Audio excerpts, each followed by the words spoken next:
I hate to break the fishing news after Remchuck, but I'd like to speak about the ice hockey. Congratulations, you're one of the 13 listeners of the Real Life Podcast. We just traded a migraine in for like an orgasm. Might want to mark that down. Yep. All of my projects are on schedule until they're not. A member of the Nation Network of Podcasts. About as funny as we're going to get today. Welcome in, episode 216 of the Real Life Podcast. I'm Tyler Remchuck, a full cast of characters joining me this week on the pod. We got Bag Milk, Chalmers, Wanye, Jay. Of course, before I let them say anything, I'm going to let you know that this podcast is brought to you by Japa Machinery, who we love very much. 10% off their book rates right now. Japa is your spot. Everything comes fully guaranteed. They got the best people in the business working on their machines as well. Those are the reasons we love Japa. And now I will unmute everyone else on the call. I unmuted you guys for like half a second while I was reading the Japa ad, and it sounded like someone just put a blow dryer up against their mic, so I quickly turned you off. But that problem seems to be solved. Who should I throw to first? Chalmers, you weren't on the pod on Monday. How's it going? I'm good. What did I miss? Did you guys talk about what was our record for our NFL picks? 0-4. I thought so. Yeah. I knew we did bad when I was looking. I just didn't know it was that bad. But we just need one strong bounce back week coming up here. So we'll get to that later on in the podcast. So I'm excited for a couple things. I'm excited for the first time I've ever been excited for what is truly Thursday night football when the Miami Dolphins face the Jacksonville Jaguars. They should be playing in London, but that's okay. I'm also very excited to talk about our big brother at the end because it has begun. It's really great, and I love it. Yep, we'll get to all of that coming up later on in the podcast. Wanye, before we started recording, you mentioned something about a coffee club. This is not a coffee club that is 60-year-olds meeting at A&W at 6 in the morning. This is a more modern coffee club, correct? Yeah, this isn't old man coffee at the Arby's down the street. This is a vibrant online community of coffee lovers that we've launched. So we were like, man, oh man, Little Brick got shut down for like 90 days, right? 90 days. Everybody got furloughed and laid off. We got to invent an internet business for Little Brick that in the event that there's other problems or shutdowns or business environment is poor, maybe it can help pay the rent. So Jay and I and our team, we were like trying to cook up different ideas. And we hit on doing, remember when I did sumo jerky or MCheck? Yep. Well, that I had to get rid of because it almost triggered my company becoming an American business because such a high percentage of its sales was suddenly American beef jerky. And they're like, oh, then we're going to tax you as Uncle Sam. And I was like, no, emergency. And I got out, right? Okay. So it's sumo jerky for coffee. So it's a different subscription box every month of a different Edmonton coffee with different Edmonton snacks included, chocolate, tea, biscotti, all these different Edmonton-made companies that you can try all at once. And no 2 months are the same. So it is a truly all Edmonton local box. Everything is Edmonton, and it's a different Edmonton coffee every month, which is cool. How many different local coffees are there? Yeah, well, this is part of the problem, right? Like, because of COVID and everything, everybody hospitality-related is getting fucked up, right? So there's, like, less. I don't know how many there are, but there's less. And a lot of there's, like, roughly 10-ish roasters locally in Edmonton. Yeah, I've found more, but some of them are home-based businesses. So I think there's like big league people and then like medium league home-based. Nothing wrong with home-based. There's still no. As long as they got enough coffee. Yeah, so we're gonna wheel up and be like, "Yo, we need 1,500 bags of coffee on the low. And they're gonna be like, "What the hell are you talking about?" That's the goal for the company, and then it helps Little Brick. Hopefully, you talk to our boy, super talented Prairie Boy. Oh, yeah, for sure. See, there's a perfect guy, right? Like, he's got a coffee on the side. Is it his prime job? No, but Laker coffee is definitely delicious and a going thing. And if he could sell an additional 2,000 bags a year through the coffee club, he'll be thrilled. So we launched it last Thursday. And guess how many subscribers we have, your MCheck? 38. 104. Wow, I lowballed you. I'm sorry. I should not have doubted your ability to No, that was great. You made everything look better. That's good. For good sure. job. I guess at the end of a month, we'd be at 100. And we did it in 6 days. That's great. It is great to see like a local Edmonton like that, Edmonton thing like that popping up. Because like you said, it's a way to keep Little Brick going. It's a way to help out other local businesses. So I love that. I think that's sick. I know I can guarantee you I'll text my sister about this because her and her husband fucking love coffee. They go, that's their thing on the weekends. They'll drive around downtown, go to all the different little places. She'll be now in it'll on that. come to you, and you don't need to go anywhere, and you can drink. For the first month, it's little brick coffee that we built. Roasty, for example, we roasted it in Sherwood Park, and I consider Sherwood Park to be part of the Edmonton Coffee Club because we don't got enough people here to be that fucking discriminatory. It's like you've gone to the cafe without having to leave your house. Yeah, that's awesome. That's a great idea. Yeah, so check that shit out. It's yegcoffeeclub.ca or YEG Coffee Club on Instagram, and be our 103rd subscriber. There you go. I posted about it on LinkedIn, Wanye, and it's the attention it's getting is amazing. For real? Yeah, I posted about it this morning, and just like everyone just being like, "Great idea, great idea, great idea." Nice. Tagging friends, I'm like, as you probably know, I don't drink coffee. Yes. So my questions are two. What is coffee, and can I get something other than coffee? Well, does this coffee always come in the same form, like either beans or ground? Or is some of this coffee going to be like specialty coffee that you got to put in one of those like steeping kettles or whatever the hell they are? The answer is Chalmers, everything. So it can get whole bean coffee right now, just medium. How about pods? Right? For the Keurig. But no, you can't get those. You can just get beans that are medium right now. Super simple. But like you get a different coffee syrup every month included for free. So the coffee syrup's going to turn from vanilla to pumpkin spice to candy cane flavored syrup. Oh, pumpkin spice. Fancy.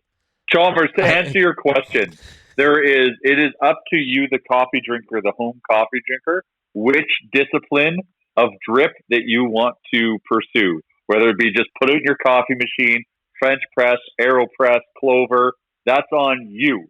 So that's the. And I actually was having a conversation for you Keurig people. I think there is a way to actually ground coffee. You can get these like yeah. They're little blue pods. My wife has one. And you basically put your ground coffee in it, you screw the top on and pop it in the machine. Well, we can zig and we can zag. We can do espresso. We can do dark roast. We can grind the beans. We can do a drop ship store. Like me and Bag Milk fantasize about drop shipping. Bag Milk, you can't find less than a $2.50 minimum order for a coffee grinder. That's a bit of a bummer. It's a serious question. How much do you think it would cost me to get like a 2-flavor Slurpee machine and set up for my house and like have it going all the time? Go on Kijiji, man. I bet you could find a machine for $200. Yeah, the problem is you're going to need to have a lot of output. You're going to need to drink 140 liters of Slurpee. I don't think Chalmers will have a problem. He's a 3-a-day Slurpee man. But yeah, that's the thing is like, can you do small batch Slurpee? Yeah, you can have like the little margarita machines at bars, right? Those you can small batch anything. What's Wayfair canister going to run myself a month? Wayfair has some starting as low as $100, Chalmers. I think you've got a Slurpee machine coming in your future. Slurpee system. So, but like, I think it's all the incidentals though, like the running of the lines for the CO2 and the CO2. No, these are kind of like you don't need a CO2 in a Slurpee. What I'm looking at right now are kind of just like they almost look like coffee machines, like almost like a single serve Slurpee. You just kind of throw some ice in there. In it? Yeah, it chips up the ice. Slurpees are syrup and shaved ice. Oh, yeah. So you think? I'm looking, like I said, I'm looking. That's a soul cone. I'm looking on Wayfair right now, Chalmers, and I feel like you've got Slurpee machine coming for sure because there is just an endless supply of varieties of Slurpee machine for you, including, you just mentioned snow cones, snow cone machines as well, but I'm talking straight Slurpees. So, not the thing, and then it made like a consistency that I wasn't happy with. Then return it. You need to get a margarita machine, Chalmers, not Slurpee. Yeah, I had a Margaritaville once upon a time, and it was fantastic. I'm not going to lie to you. And you can make your own flavors and shit. It's like adaptable. No, I know. We got a what the hell are they called? Like a blender that you make that like Booster Juice uses. And so we make like daiquiris and like pina coladas. I love a good pina colada. I have them like once every couple of weeks. But when I do, I mix them with rum.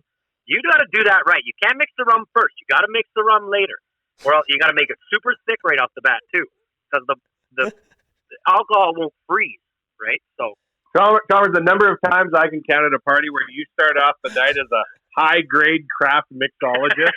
That's true. 5 hours later, you're like free pouring tequila into a solo cup that's been used already, and like punching me with your other arm. Chalmers Actually, does get me where I come need with to a be. suite of ingredients sometimes to get a night started. Oh yeah, I like a good Mike's Hard. It might be not manly or whatever, but I love me some Mike's Hard. You know what I do though is so I step on them a little bit. I buy like a Mike's like a Smirnoff Ice 1 liter bottle, and then like an American Vantage iced tea, Vintage, and a not bottle Vantage. of vodka. Yeah. And what is it? American Advantage. Vintage. Vantage? Vintage. Vintage? Yeah. You think? Yeah. Sorry, American Vintage. Then I mix the two of them and step on it with a little bit of vodka because it's too sweet.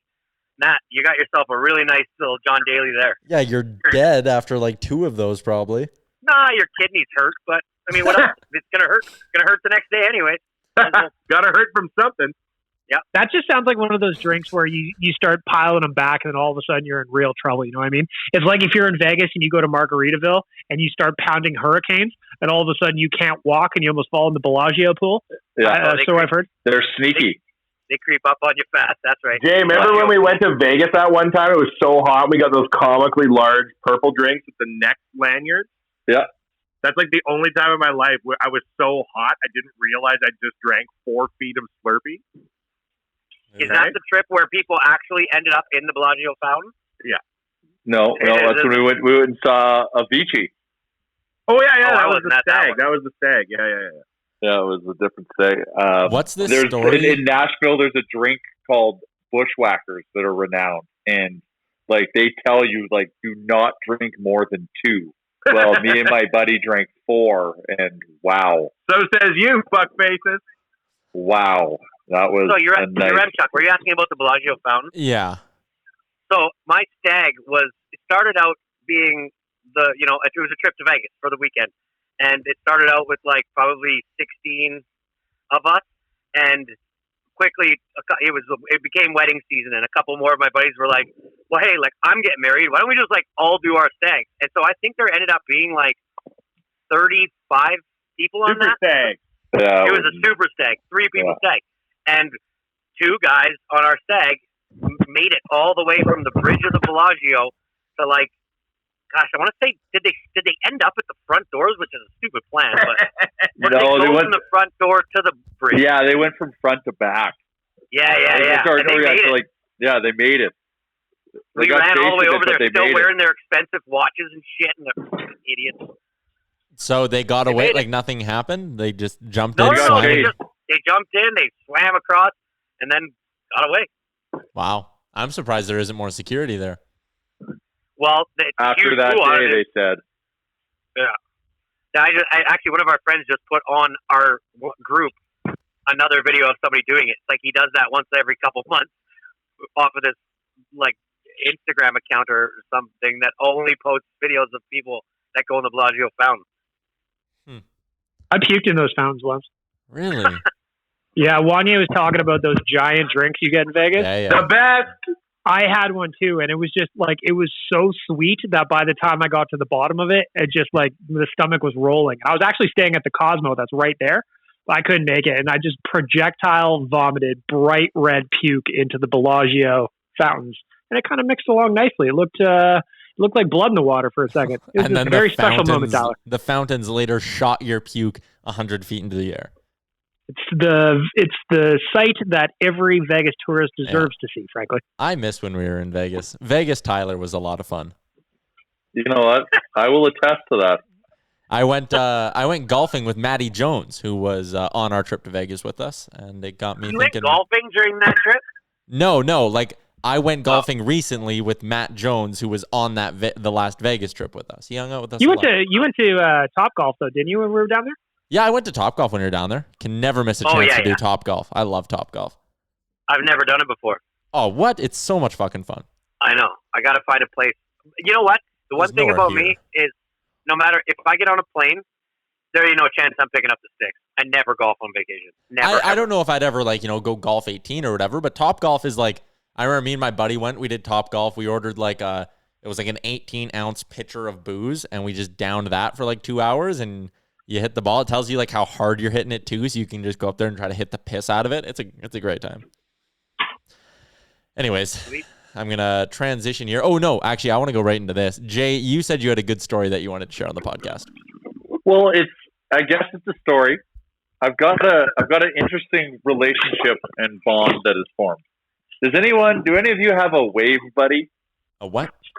I do. Wave buddy. I do. Oh, a guy you just waved to and never ever guy talked to? you see around all over the place, and you wave as if you've known each other for years. Yeah. And you don't talk to each other. Yep, I do. I walk my kids to school every morning. I've got about 30 of them. I've got this guy I met. I can't even say I met him. I like to sometimes work at a coffee shop close to my house early in the morning before I come into the office. Oh, isn't that nice? Taking your money elsewhere. Isn't that great? Well, and I like to support others isn't that are great? in this industry, but I like to do that because it's Jay's time. Can't be bothered. Anything I need to get done, I get done. If I need to think about something, I can think about it. Well, anyways, all of a sudden, this other guy does the same thing. He comes into the coffee shop normally after me because I come in earlier. Not a big deal. But all of a sudden it just turned one day. I got up. Oh yeah, sorry. This is how it started. So this is how the wave buddy started. So he comes in all the time. I come in all the time. And whatever. Familiar face.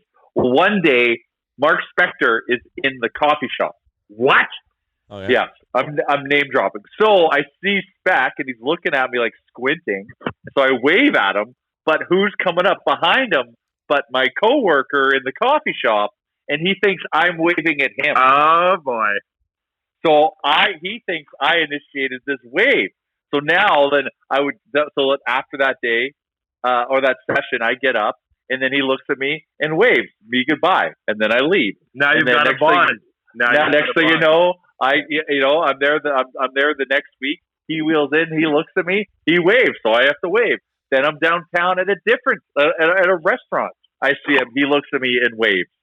So now I've got this crazy wave buddy, and I'm kind of down with it. Okay. And it all started incidentally, but I want to know if anyone has wave buddies like that are strictly. I remember back in the day at Cowboys, I had 10 wave buddies because I come here a lot and you come here a lot. Respect. And this wave acknowledges that we're both cool. And Game knows game. Never talk. Now, there's a lot of people who have wave buddies and they see the same cars themselves on the road. Yeah. Right? You drive around in a Jeep. My sister has a Jeep. Sometimes I drive around in it. I have to tell myself, oh yeah, you have to wave at every other fucking Jeep on the road or you're a huge dick. That's like motorcycle people. They've got that one where they point down sideways. They point out when I used to ride around my Harley, I'd always have to do the hand thing. I'm like, geez, I don't even doing it. It's funny. I still have a Harley, I just never ride it. Really? Yeah. Why, you want to buy it? No, I'm deathly afraid of motorcycles. Oh, come on now. You want to buy it? Chalmers, what were you going to say before your... Oh, I think we lost Chalmers. Never mind. I have one wave buddy. He works at the liquor store that's right by my new condo. I think he's the manager because he's there all the time. But we never really talk. I'll just see him, when I walk in. I'm like, hi. And he'll be like, hey. So it's like a hey. So he's buddy. a hi buddy. Yeah, he's not a wave buddy. He's not a wave buddy. He's a hi buddy. I can see you, Remchek's old school sports reporter eating breakfast in a diner every morning at 5 a.m. in a fucking trench coat and never saying hi to your server for 30 years. I'm kind of polite. I just never got around to asking her what her name was. I don't know what to tell you. He just pushes his coffee cup towards the side of the table. Yeah. She knows to refill. And goes, tough game last night. Too many shots were getting through, sweetheart. You know where was a great place to form a relationship like that? Route 99. Yes. What? You could have that. So if you're looking for that kind of Fortress of Solitude breakfast experiment, they'll leave you be. They leave you be there. Yeah, they time and step. They give you your space. You ever go to Route 99, Chalmers? Chalmers just put in the group chat and said, what happened? And he's not back on the call. I forgot he was gone. Well, I imagine Chalmers loves Route 99. I've got a wave friend and a hey neighbor, Jay. Oh. Wow. Oh. You say hey neighbor? No, it's just it's one of my neighbors because I live in a townhouse, so we're all kind of close together. Yeah. And it's one of my neighbors, and the only interaction we ever have is a hey, and that's it. So he's my hey neighbor, and then while I walk Frank, my dog, I've also got a wave friend that he owns a golden retriever. I have a Boston Terrier. They have yet to meet, but he and I wave to each other every single time we pass. You guys, I have an awkward neighbor story now that we're on this topic. Excellent. I knew this would smoke out some good. Yeah. So there is a girl in my apartment complex. I don't Do you know. love her? Do you love her, your check? Well, no, I have a girlfriend, but she's a very good. Oh, you're gonna leave your girlfriend and run away with the girl you're building? Are you playing Words with Friends with her? No, Yeah. I'm not. That's only for me and Leah. So she drives the Volkswagen that is parked like right across from me. Like our stalls are right across. And I always And now you see Volkswagens everywhere because you secretly love her and you can't believe how many Volkswagens there are. And every time you see her, you run up and give her a punch bug, despite the fact that she has a Jetta and not a Beetle.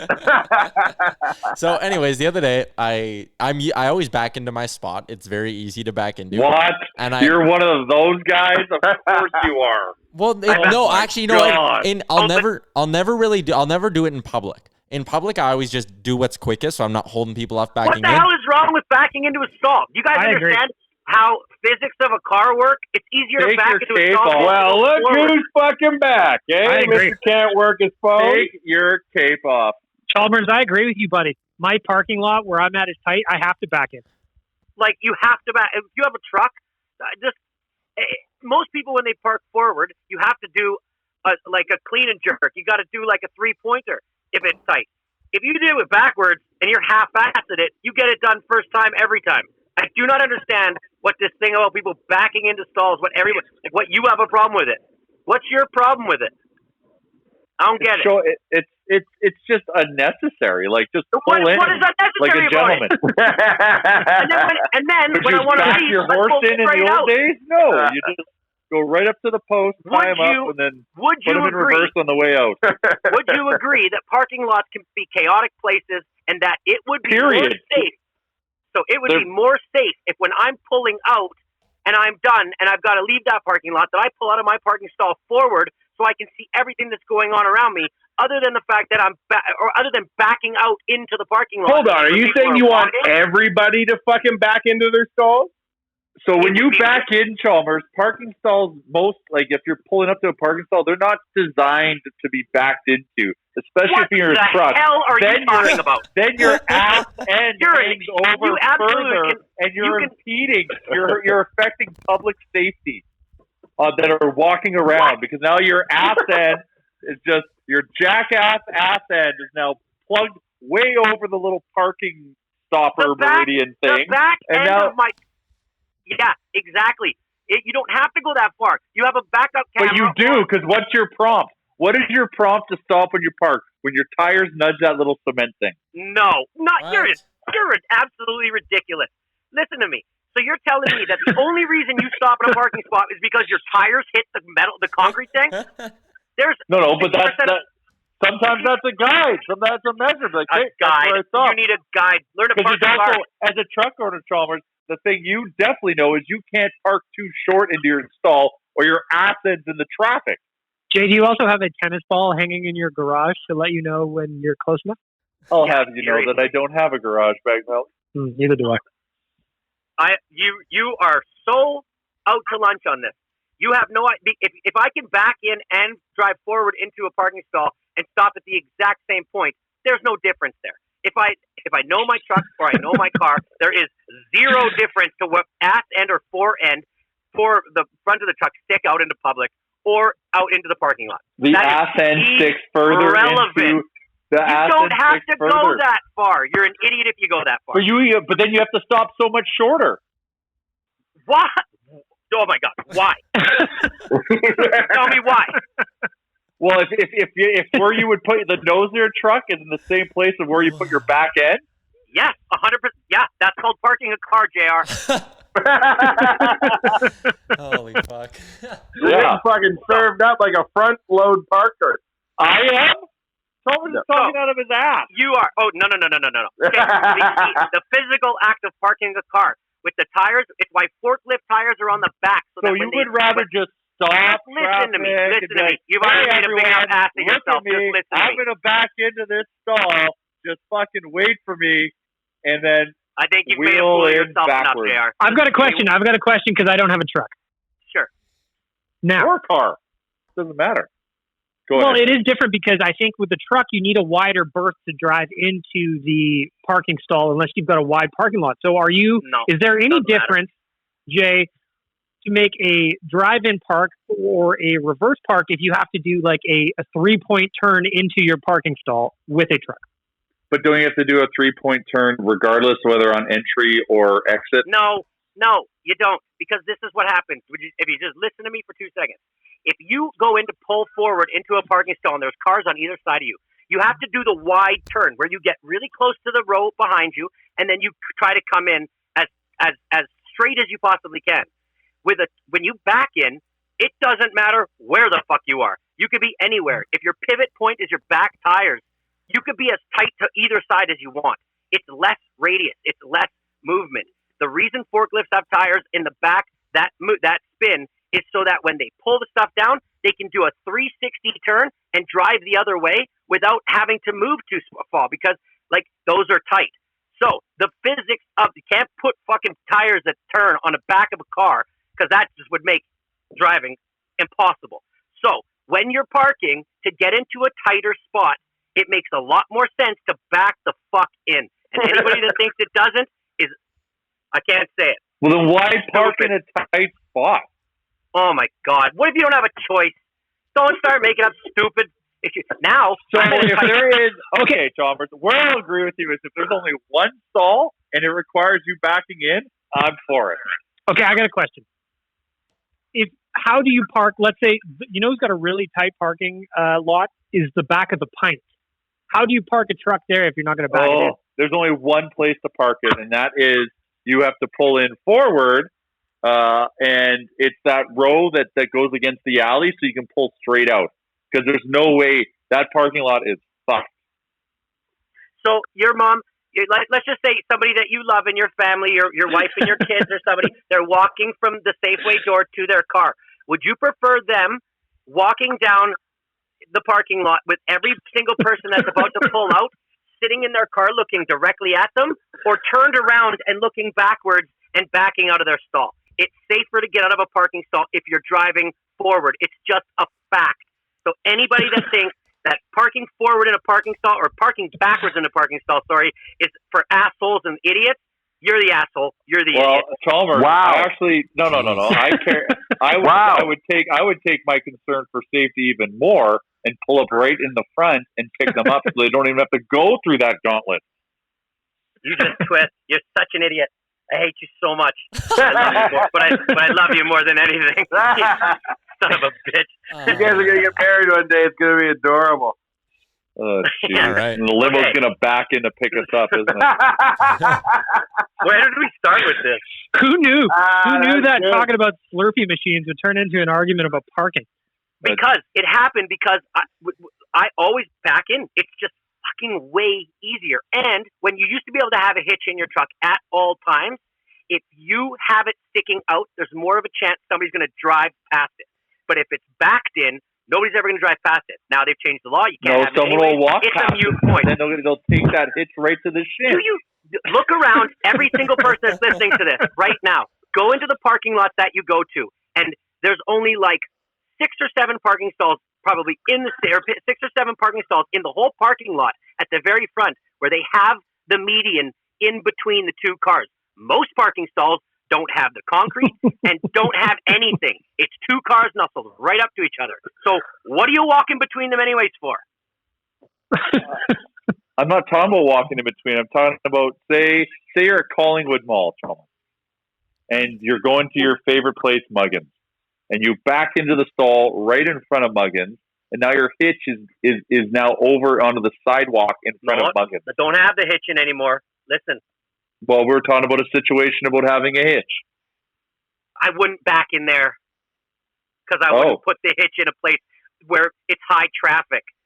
Come on, there's a little bit more sense. But you're the one that made up the hitch situation. I'm just going with it. No, I'm saying because you're using the assumption that 2 people are like that 2 cars are parking nose to nose or back to back, and people are walking along like there's medians with trees in between every 2 parking stalls. That is also a scenario too. Yes. So I stop my truck back far enough where exactly where my nose would be, and nobody hits it. And if they do hit it, then they need to sober up because they're stuck. Or you put your hitch through the front grille of the car you're backing into. Yeah, I can count on 0 hands how many times I've done that. Well, backup cameras do help. All right. Just for the record, since you brought up the Muggins at Collingwood, I do back into the stalls there because I find that the parking lot is tight. You should back in everywhere. Bag milk. You're a good man. Thank you. Oh my god. The only good man in here. If you're the only one backing up into parking stalls. Well, I think I do wonder, maybe it's just that I have more confidence in my backup skills than others on the podcast. That's all. Because it's easier, and anybody that does it more than 3 times will realize that with the pivot points being at the front while you're backing in, it's 10 times easier. You'll get it straight every single time, and you won't have these things where people park too far to one side because you get it perfect every time after doing it once. So, anyways, there's this good-looking blonde that drives a Volvo in my building. That's what it's You're so horny. Go on. Yeah. I actually think she has a boyfriend anyways, because sometimes I see this random dude Well, you also have in a that parking girlfriend spot. anyways, Yeah, so I know. it's I'm just saying. irrelevant. So I go and I back into my spot, and then like I face that car. So the other day I'm back in. I nail it every time, except for this one time where I back in, and I'm okay, but I'm like, you know what? I'm a little bit off to the side here. So I decide I'm going to readjust. So I pull forward a bit, but my wheel was turned slightly. So I like smoked the curb that's to my right, kept going straight because I was like, well, I got to power through this. And then like my back tire also hit the curb while I was going through because the right or the left side of my parking spot is just curb. So I smoked the curb twice. I go to back in again, read it completely wrong. Shouldn't have messed with the first parking spot. I'm now like at an angle in my parking spot. So I then need to like go forward again and adjust backwards. And then finally I'm in a decent spot. But it was a shit show. Like 20 seconds of me not knowing what I'm doing in my vehicle. And I look up, and sitting in the Volvo is this girl and her friend laughing their asses off at me. Like they are dying laughing. And I look up and like we made eye contact. And I could not believe what an absolute embarrassment I was. It was like, oh man, I looked at them and I gave them a shrug. I was like, what do you want me to do? You need a parking redemption story. I That's do. just like earlier this, like I am admittedly not a great parallel parker. I would say average at best. I had a similar situation where there was a woman walking her dog, and I'm trying to parallel park in a spot that is right beside her, and I fuck it up. And it's like, it turns into like a 10-point parallel park, and it was awful, and it was embarrassing. She laughed at me. But Tyler, if you put it out into the universe, you will get an opportunity, because I tell you, a month later, that same woman and that same dog, they were walking along my street, and I nailed my parallel parking in front of her. I looked at her, and all I had to do was give a simple head nod, and she knew exactly what I was saying. Well, maybe. Oh, that must be gratifying. It was gratifying. Oh, thank you. So, Tyler, I believe in you, man. You just need to put it out in the universe. You will get your second chance. Yeah. To show that you can park. Not as gratifying as parking first time every time. Chalmers, where are you going, man? So I'm at my parents' house right now. I had to come pick something up, and I couldn't take more than... I would have to just sit here and basically do the next half an hour if I didn't just do this one thing. Does this sound way worse? It doesn't sound different. You sound you different. actually sound better. Okay. Well, I can put myself on... What's that? A nice, beautiful tree behind you. That's all I see. Yeah. I do. It's a really nice little bit of foliage. It's very windy, though, so don't spend too much time outside while we're doing this podcast. No, I'm getting right back in the truck. Yeah, no big deal, eh? Just thanks for continuing to live your real life, as is the name of the podcast. Did you guys see the video of that moose running on top of water? No. Go, if you have a computer in front of you right now, just Google moose running on water. It is like he's running on top of water. All right, I'm in. Is it a river or a lake? It's a river. Well, then I question how deep the river is. Well, but there's people in a boat right next to it, so it couldn't have been that deep. Riverboats can operate in very little water. Okay. Whoa! Oh, wow! Someone listened to Who it with is full listening sound. to that breakdown? I'm listening to it. Sorry. What was that? Well, that's the video of the moose. Yeah, it's. I got that's coming in the group text right now. He's humming. He's going. Hey, moose are fucking scary. Yeah, no, moose are the best. Wow. Oh, hey, Chalmers. What is the deal with this moose, man? Do we call him Mr. Chalmers for those listening right now? LD. Chalmers' dad just made an appearance. Oh, Chalmers has muted himself, so we don't. We just saw Chalmers' dad. What's his name again? Larry. And he was in the band, right? Yeah, Yeah. Seabreeze. Seabreeze, yeah. Seabreeze. Chalmers was muted, so he didn't chime in with anything there. But we did see LC. You're still muted, Chalmers. No, I know. I'm Okay. back, and so I wanted to give you guys a shot at LC. The guy just won't stop. He's painting his garage doors. He's doing a big renovation at his house, and he just out there grinding, painting garage doors. Man, love old guys like that. I can't wait till I'm retired and I just get to do just random menial shit all day. It's gonna be the best. All right. Time to revarnish the fireplace, Ma. So Why not? So, anyways, that video of that moose is really cool. Very cool. Yeah, I wanted to bring that up. All right. I love moose. Yeah, they're very frightening. I would not want to come very close to one. They are monstrous animals. Yeah, too. Like if you get up, if you see one up close, you'd be like, "Fuck me! Look at this thing." It's the They size of a car. stand tall. They stand So I was tall. driving. I got a big job out in Sherwood Park in this executive estates area, and it's Range Road 231, and I was driving, and it's like I think the speed limit was like 70 or 80 or something. But there was a bunch of cars that were driving real slow, and when I got up there, I realized it was because there was like a legit full-grown moose running down the street, and it was scary. Like it's like you just wanted to get past it because like this thing's kind of spooked. It doesn't know where it is. You can tell it's like trotting along, and I just imagine it getting spooked and just making a beeline for the truck and like plowing into the side of it or something. Animals are unpredictable. You never know what they're going to do. Moose can beat down a bear. You got to respect them. You don't know that. I would love to see that video.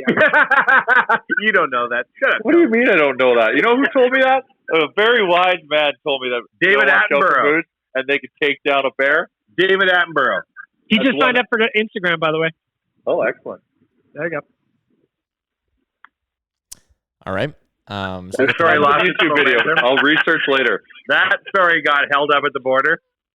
Yeah. Okay. There's To make a worse story longer. how much Stanley Cup final action have you guys been watching? Any? I'll tell you, I went 6 for 6 on my NHL bets last night, and I also hit one on basketball. So I watched last night because I was making money. So, Wow. Chuck, can I ask you something about this betting site that you sent me? Because I'm kind of in love with it. It's giving me a betting performance score. Yeah. I'm like 45 out of the top 100. Yeah. Right now. 45th. So 45% or whatever. 45th, yeah, 45 with a betting score. But it has a whole bunch of different fun stuff. Like last night or yesterday, the playoff game, the Lightning and the Stars, was the match of the day. Yeah. And so what they did was they gave you like bonus, like the lines were all plus. Yep. Dallas to win was +60, plus 160. The Lightning were plus 140. Like you don't never get those odds. So obviously you have to hit that. Are they just doing that to like, I don't know. It's just a reward. Like it's just one of shooting. the perks of their book is like they'll pick a game, a match of the night, and they'll boost the odds on it. And they also had it as the boring match of the day, whereas like if something doesn't happen or like obviously in playoffs it can't happen, but if the score was like 0-0, they refund you all your money back. Yeah, they give back every bet you made on the winner and the over-under if the score ends up being like 0-0 or 1-1 after regulation. Well, cool. I thought with odds like that, I had to hammer Tampa last night hard. I did. And I did, and I won. So it was nice. How about this? How about this night of betting for me? I had a unit on Lightning in regulation, hit it. Half a unit on Hedman shot, hit it. Half a unit on Ben shot, hit it. Half a unit on Kucherov. It was the only bet I missed on the night was the Kucherov shot prop because I nailed the over in that game, the over in the Blue Jays game, the Miami Heat money line. I hit a big 4-time MLB parlay, and I hit another baseball bet on top of that. I had a crazy good night yesterday. That's so much fun to check fuck. that bank account afterwards, eh? It was lit.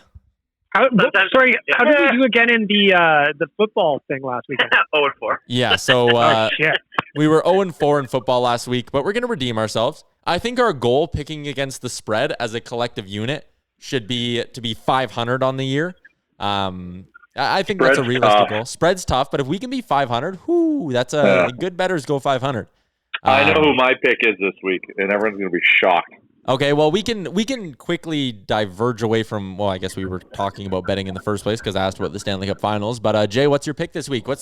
Hey, remember, check OddsShark. Do your research at OddsShark.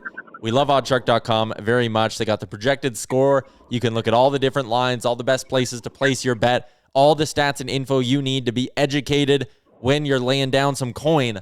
It's on oddshark.com. Jay, who's your pick? So I've got, I'm just pulling up, here we go. I just had to pull up OddsShark so I quote the right everything. Can I go here. first then while he's looking? Yeah, sure. You can go first. Okay. Okay, so my pick this week, I made a big, I took a gamble last week and I decided to take a road dog, and that was probably not the smartest thing you could do, but I felt like Minnesota was going to be better. They just weren't. I am going to do that exact same thing again. I'm going to make the same mistake twice. This week, after watching the New Orleans Saints not look good at all versus the Raiders, and watching the Packers absolutely dismantle the Lions, well, Aaron Rodgers seems to be a new person since their backup has been drafted. I am going to be taking, the Saints are favored with a -3. Well, I am going to be taking the Packers on that side of that. I'd go Packers money line just to get the juice. I think you're very right with that pick, Chalmers. You're going Packers +3?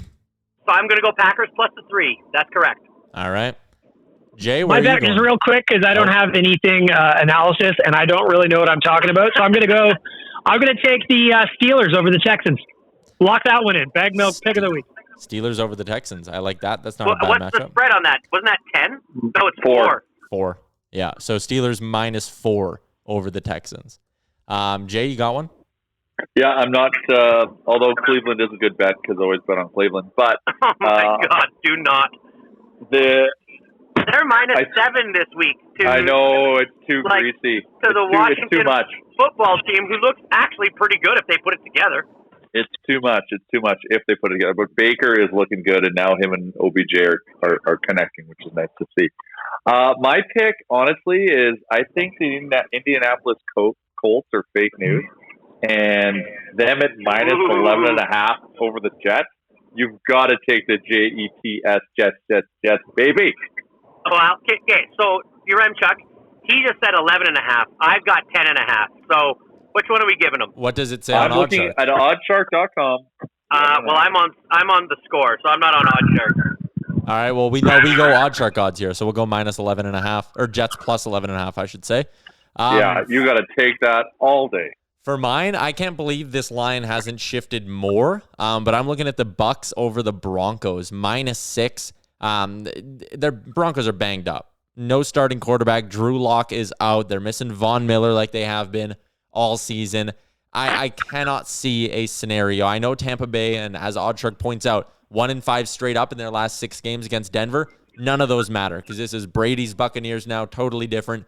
I am going Bucks -6 against the Denver Broncos. And a little free piece of advice from me here. I did a nice teaser bet, and I am loving this bet. Multiple unit teaser play on this one.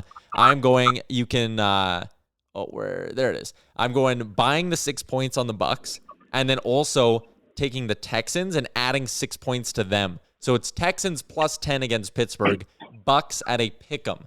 That's my teaser of the week. I love the way that bet looks. I don't think the Texans will lose. That's a really good looking bet. You think we'll see our boy Blake Bortles? Fuck, if you do, then that just means the Bucks bet is hit. So I'm all for seeing Blake Bortles in this game. If you have watched anything about Blake Bortles or you've seen any of his interviews, this is a guy collectively as a podcast that I think we need to root for because he is hilarious and he's somebody that we need in the NFL and we need to be good. What was that? He's chucking the ball in Denver. He's in Denver. He just got signed. Well, because Drew Lock went down. Okay, then I'm quietly cheering. I'm picking Denver, and I'm picking a money line. This is for fun. Don't do this because Bortles is back, and my boy Jerry Jeudy is getting better by the week. He has no one to throw the ball to him, and he's Blake Bortles. Man. If Blake Bortles wasn't playing football, what would he be doing, Jay? He'd be doing construction, crushing darts, or ripping cigs, ripping bro. darts, Ripping cigs. ripping cigs, and that's why he's called the boat, the best of all time. Oh yeah, he's the best. So maybe you tease. You got to tease down the Denver to -6, I think. No, it would be Denver plus 12 on the tees, and I'm Boat not even sure if I trust that. Goat? Boat against the goat in the oat off. You could call somebody else the most of all time. The moat. Or the meanest of all time. Yeah. Ooh. The Foat, the funniest of all time. That's definitely not what this podcast is. No. Christ, who the hell? This has been a struggle today, boys. What's been a struggle? I think today's been great. I think today's been hilarious. It's featured you screaming about backing up into a parking stall. But do you know why I got so heated? Because in the past, I've had my back up against the wall on that exact topic with like 3 people who were uninformed saying that they just uninformed people, and they just, you know what their reason was that you just look like a dipshit. Yeah, you look like a tryhard. Like trying hard to do what part? Like you should. Anyone who backs up their car, I'm assuming, is walking out of their car with Teva sandals on and like a cape. Trying hard to do what though? You didn't answer the question. Trying hard to look like a tryhard. Yeah. That is the stupidest thing I've ever heard. Trying hard to like look cool, show the front of their car. No, off, not look cool. To look like, yeah, I backed in. Like, okay, like. Oh, like there's it's such plenty of other things in life to spend more time on and be good at. You don't have. That's the whole point. You do it the first time, the one time. You don't have to spend your more Red time Chuck's got a parking the car. story where he feels immense shame because he didn't do it the first time. Yeah, he did it in front of a babe. And in front of a babe. So that's the thing. You're then opening yourself up for ridicule. So you better fucking nail it because you're being judged regardless. You think the first time I ever try to do a kick-up's going to be in front of a babe? No. A cartwheel in front of a babe? No. Don't do it in front of a babe.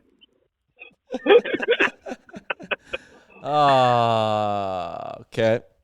We're going to talk about Big Brother yet? Do you want to? Do we want to talk Big Brother? I don't know. Unless you guys something else. Always. All right. Previously on Big Brother. Who wants to go? Wow. Memphis is a really terrible HOH. Oh, God. Dude, Memphis man. is terrible. He's... Like, I just love how first of all, David is not a threat, Memphis, so using a backdoor on David didn't make any fucking sense. And then for him to get all pissy that nobody threw the veto contest as he demanded of them, only to be walked back by Tyler with a 2-second conversation, just made him look ridiculous. What does he think he's achieving by just dictating and being like trying to sound so dominant? Like, is he not self-aware enough that people are gonna like not like respond to that type of treatment and conversation? Let's delve a little deeper into this, because we all probably know a guy like Memphis, or have been around a guy like Memphis, who's a big, strapping dude, good looking, he's a restaurateur, which means he owns restaurants. You ever been around the manager of a restaurant before? God damn it, Chalmers, you're talking to 2 of those exact people right now. Right. But you guys aren't, we're not talking, you guys do like the cool niche thing where you're cool. He probably owns a restaurant that's trying to be like a Joey's or something, right? I see. And so, Memphis probably backs in his car. He's 100% he does. He's a car backer. And he probably does a lot of things in front of beds constantly. So what I think is that he's just always in control. And in this house, he sees everybody, you can tell by his actions, as inferior to him. So he treats them as such. But you got to learn how to manage people at that. Like he that is not management of people. That is just he's just 100%. Trying to be a bull in a china shop. And I'm like, geez, man. I'm simply outlining his character, not whether or not it's right or wrong. But the fact is, you could tell how wrong it was when, in that conversation with Tyler, it's like Tyler reached into his fucking head and clicked the light bulb on him. It was just like, dude, wake up. Stop being such a, hard-headed idiot. And he was like, oh, damn. Yeah, that's true. So, this Tyler, you saw right there how good he is at manipulating people by being super nice, super right most of the time, and just like winning stuff, right? Like the fact is he won that competition. And to me, the difference between Tyler and Memphis is you actually see what a good Big Brother player looks like as opposed to one that was carried to the finals. Yeah. Oh yeah, 100%. Can we talk about Zingbot? Yeah. My favorite part of the summer. It is the best part. Yeah, Tiger Zing. Well, Wanye, what'd you think? Tell me what you thought about it. Whose cut was the worst? Whose was like the least? I haven't watched yet. Oh, okay. I fucking love Zingbot. That's the highlight of the summer every summer. I think Danny's was mean. Personally, they all got off pretty easy, except for Danny and Christmas, which was pretty funny because Christmas was hilarious. So that was the Christmas one was interesting because it shed more light on her character. Like I always thought she was like happy and cheerful. Like Mama she's got Bear a real evil right? side to her, doesn't she? I thought she was like the mama bear of the house, and they're all like, "Oh God, we're gonna pay for this." Almost like if somebody messes with her, the whole house pays for it, and she becomes like this walking time bomb or something. That's what I took from it, right? Yeah, me too. And I was like, oh, okay. Well, that was mind-blowing to me, but okay. I will start paying attention. Yeah, I can't believe I'm here on Big Brother All-Stars, and I can't believe you're here either, David. That was it's so funny, but like it was. Oh, okay. Yeah, exactly, Chalmers. I agree with you. Yep. Chalmers has dropped out of. Oh, there you are, Chalmers. Oh, he's been going this whole time too. He had a passionate point to make. What impresses me is when he comes back on the call, he'll be twice as much energy. Yeah. All right, he comes back twice as there strong he is. every Hey, time. Chalmers. Like Oh yeah, he's mad. I don't get it. Some days it's like we need to get back in the studio, straight out carve out this hour where we all look at each other in the face. Yeah. Oh man, yes, amen. Talk. I mean, as much as I do love the fact that we've gone to 2 weeks and I can do it from anywhere, which means I can be on it more. Which you haven't though. That's what's funny, Chalmers. Is going all remote did not increase the rate at which you were on the podcast. Well, I don't know. It might have. It allows for the pop in, which is nice, where you can just hop in for 20 and be like, "Oh shit, guys, gotta go." Yeah, I do like that. That's fun when that can happen. So what else do we think about Big Brother? Who do we have in the forefront to win this? I'm so glad Tyler won that, just so we can, because like that whole backdoor thing, it just muddies, like it complicates things. I like the fact that this is now going to affect Danny and Nicole's side a little bit and put some heat on them. Like I'm just glad it's kind of shaking things up. So I'm so happy Tyler saved it, and I wish Devon was a little bit more aggressive if she was trying to blow things up in her little speech there, and I just wish she took it a little bit further. Me too. That's why this season desperately, and it sucks that Janelle and Kaser got bumped out as early as they did because they need that kind of drama. Yeah, we're not getting to see enough Enzo because that guy's just on Easy Street. That dude's on vacation right now. Oh, don't you mean Vincenzo? Vincenzo, yeah. Don't call me Meow Meow no more. All right, that's it for the Big Brother talk this week. I'm excited to watch it tonight. Jay, who is I know you said it Monday, but let's go through it again because Oodle Noodle is one of our sponsors here on the podcast. The best noodle shop in Edmonton. Check them out. 14 locations now, or are we still at 13? We're at 14. Yeah, we are at 14. And we're in the process of signing paperwork for 15. Ooh, another one in Edmonton. Without giving it away, Jay, is it the location in a place that rhymes with Fort, Saskatchewan? Yeah, kinda. Interesting. Okay. Very Don't worry, interesting. you'll never figure out our secret code as to where we're going next. You'll never crack it. I'll never get that one. What's the charity this week again, Jay? Shady Ape. All right. Bort. Check them out. Check out the video. Go watch the video. Please post a video on the real life account. Yep. This one was kind of funny. We had fun making it. And find out what more of the ladies at Shady Ape are up to. They're doing great things for our community. And thank you, everyone, for supporting us.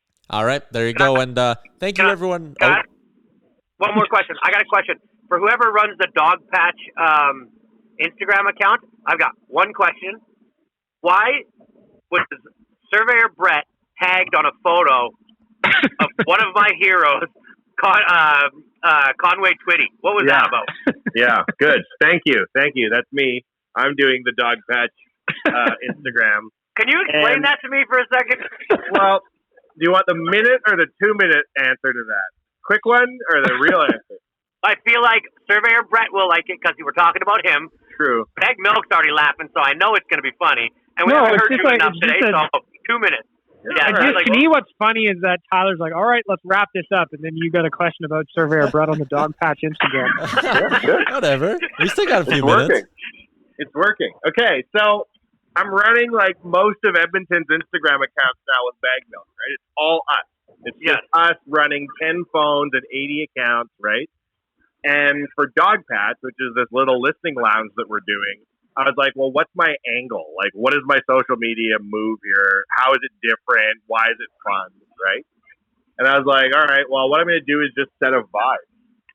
So I post the history of Edmonton as the post, right? And show like old photos of Edmonton, which is cool. And then the stories, I've been like, I don't know, just posting things I think are cool, like little bars in Europe that we're trying to copy. And then like cool old arty photos and technology and whatnot, right? Mm-hmm. Yeah. And then also I'm posting album art from hip hop where I think the album art is beautiful, like my judgment call, right? And it's interesting because I get a lot of people messaging being like, oh, that's a cool photo or that's a cool album or whatever. And what they like is that I follow up a photo of hip hop stuff with like a photo of a bougie bar in Paris, right? Yeah. Because you can go places in the world and have like a really nice lunch or a really cool brunch and listen to hip hop. It doesn't just have to be like a nightclub or a dance club, right? Right. So Dog Patch is intended to be like a listening lounge where there's really cool music and also like nice food, but you could conceivably hear Wu-Tang Clan while eating a waffle, right? Yeah. I think that's really cool, right? And like it speaks to me as a brand because I really like hip hop and shit. So I was arguing with one of our business partners, and she's like, "You got to mix in other genres. People are getting freaked out by all the hip hop, right?" And I was like, "Oh my god, you're such a square, right? It's art, right?" And so I put up a poll saying, "Do you like that we post hip hop?" And 85% of people said yes, and 15% of people said no. And then I asked, "What band should we play?" And then Surveyor Brett responded right away and said we should play Conway Twitty. So I looked up an old photo of Kanye Twitty and put it up as a photo and tagged him in it. Kanye Twitty? Yeah. What's his Conway name? Twitty. Conway Twitty. No, Conway. No, Oh, Kanye. Kanye Yeah, Twitty? Kanye. Wanye Twitty. Wanye Gritty? Yeah. Oh man, he sings a song. Shit. Wanye, right at Yeah. the end of this podcast, go download "Hello, Darlin'," and you'll be entranced for a good 2 minutes and 30 seconds. Interesting. Yeah. You Great wait, song. Chalmers. You fucking wait to see what Dog Patch turns into. We're I'm working with, like, excited, buddy. It's why I remembered it. I remember looking at this thing, being like, "This is wicked," and that's why I wanted. First of all, I didn't want to just assume that you did it, but I was pretty sure. No, yeah, that was me. This was your type of. we're stuff. building like a really cool music streaming channel and like art and culture channel that just happens to be named after Dog Patch. And like we're gonna have DJs doing sets, and we're gonna do a lot of concerts in the bar, even though it's a little What was tiny that? bar. What was that thing called that my brother-in-law showed me that I absolutely loved? And you were talking about doing some stuff like that. Yes? Yes. Yes. Yeah.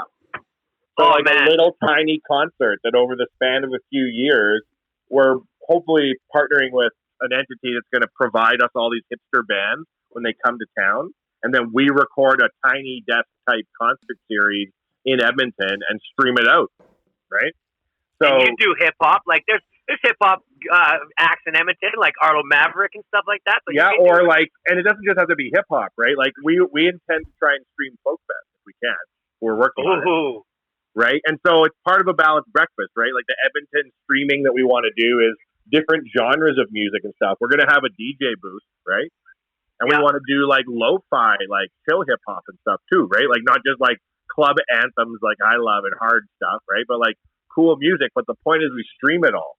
And over the course of 5 years of streaming dozens and dozens of sets and dozens of concerts and putting them out, hopefully people are like, damn, Edmonton's got a lot going on.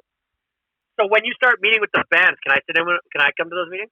Well, if you'd like. As I understand it, they're just going to be arranged by this radio station, and they're going to come down, and we basically flip a light switch, and they perform, and they do their thing, and we record it, and then we do all the post-production work, and then post it and provide it back to the station, hopefully. Sweet. All right. Come in. But if you want to come down at like 11:30 on a Tuesday morning and watch a 45-minute set from a DJ or from a synth band or from whoever's coming through town, we're going to try and crank that shit out on Dogpad.